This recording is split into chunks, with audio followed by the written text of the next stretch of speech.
So folks, another of the candlelight videos.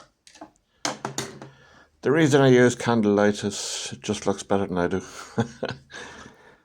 And it's what's in the video, it's important, not my face. So let's start with it.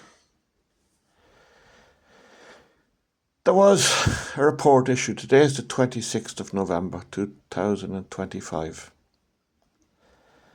There was a report issued this morning by some European organisation. It's a European EU report which looks at the state of our environment and compares it with all of the member states of the European Union. And it's nearly as predicted. Ireland is close to the bottom on every single metric.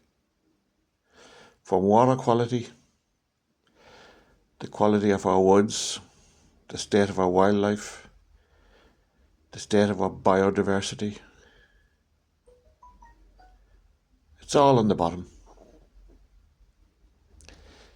It seems that the Irish government just does not care about our country. Now you can say, well, we know that. But there is no other way. There is no other way to describe this report. It goes into detail about how the Irish government abandoned principles that had to change things. They set up other avenues and they were going to introduce new laws, new ways, and they abandoned those too. And so, particularly with water quality and marine life, we just have nothing now in trade, nothing. It's not that we're not doing enough, we are doing nothing. And the report states how perplexing it is that Ireland can come out and say things that are just not true. And the reason they're just not true is because they don't have any scientific backup. And the reason they don't have it is they're not doing the science. They just don't care. But if the government doesn't care, where is the talk from the opposition? Where are the cries of young people, the young so-called green Irish? They're as quiet as mice. Look at modern Ireland today. You hear an awful lot about asylum seekers.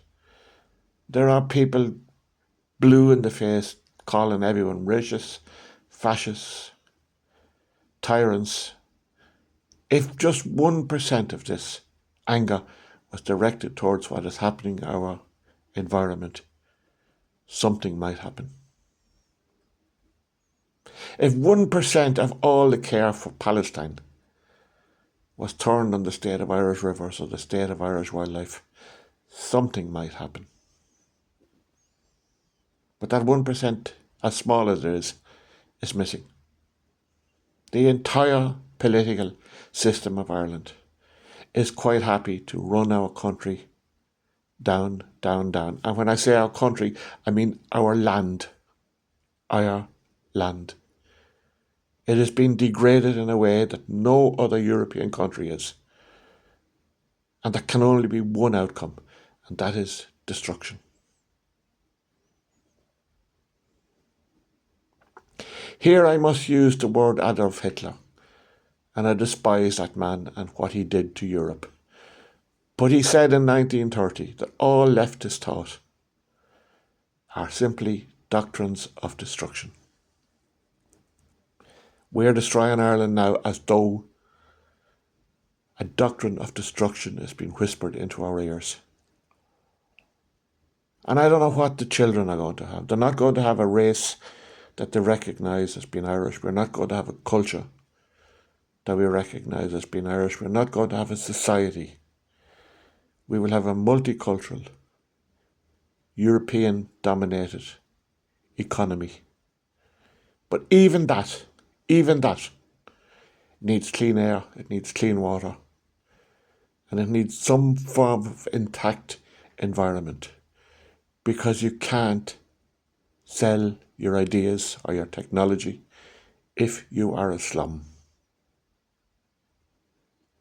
There was a great Austrian hydrologist, a man called Berger, a long, long time ago, said a free and proud people cannot exist on a ruined environment because one will destroy the other. And the doctrine of destruction that's coming out of Dáil Éireann now seems certain to destroy everything: our race, our culture, our heritage, our environment, and our future. A doctrine of destruction is now at work, and nobody seems all that interested. It is beyond shocking.